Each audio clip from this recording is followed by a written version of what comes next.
खम्मा गणी दोस्तों, चंद्रयान-3 की चंद्रमा पर सफल लैंडिंग होने पर आप सभी को हार्दिक अभिनंदन। क्या आपको पता है कि चंद्रयान-3 का विचार कहाँ से आया था?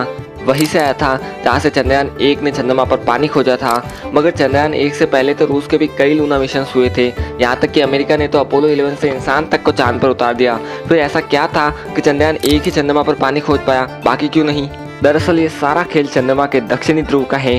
सिर्फ एक सही स्थान के चयन ने इसरो की मेहनत और उसके परिणाम को 100 गुना बढ़ा दिया। दरअसल आज तक जितने भी लूनर मिशन हुए हैं वो चांद के इक्वेटर पर हुए हैं, क्योंकि वो जगह दक्षिणी ध्रुव की अपेक्षा अत्यधिक सपाट है। सूर्य की रोशनी भी पर्याप्त मिलती है। इस कारण सभी देश इसी तरफ आकर्षित हुए। मगर सिर्फ इसरो ने ऐसा नहीं किया, कई ऑर्बिटर मिशन से यह बात पता चल चुकी थी कि दक्षिणी ध्रुव पर पानी के अवशेष मौजूद हो सकते हैं। अतः इसी उद्देश्य से इसरो ने चंद्रयान-1 को 22 अक्टूबर 2008 को दक्षिणी ध्रुव की ओर प्रक्षेपित किया।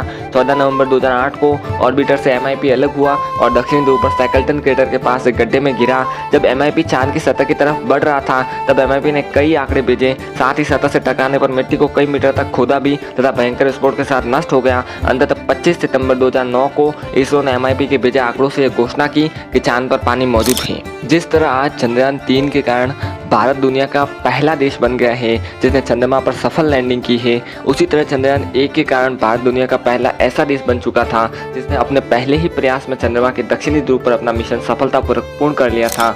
अब सवाल उठता है कि क्यों चंद्रमा के सिर्फ दक्षिणी ध्रुव पर ही पानी के अवशेष मौजूद है।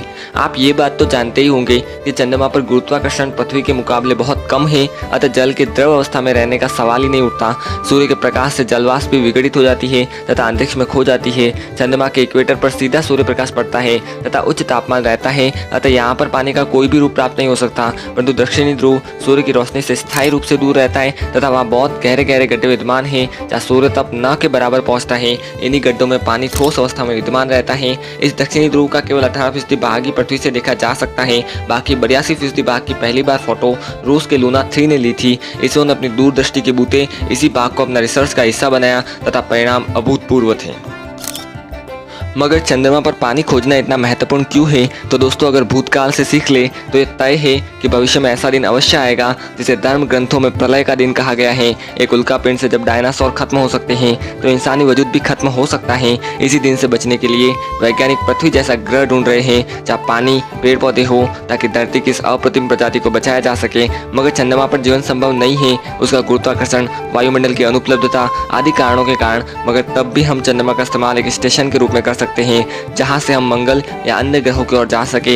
इसके लिए पानी बहुत ज़्यादा उपयोगी है। पानी न सिर्फ पीने के लिए बल्कि उससे ऑक्सीजन तथा रॉकेट ईंधन के रूप में हाइड्रोजन भी मिलेगी।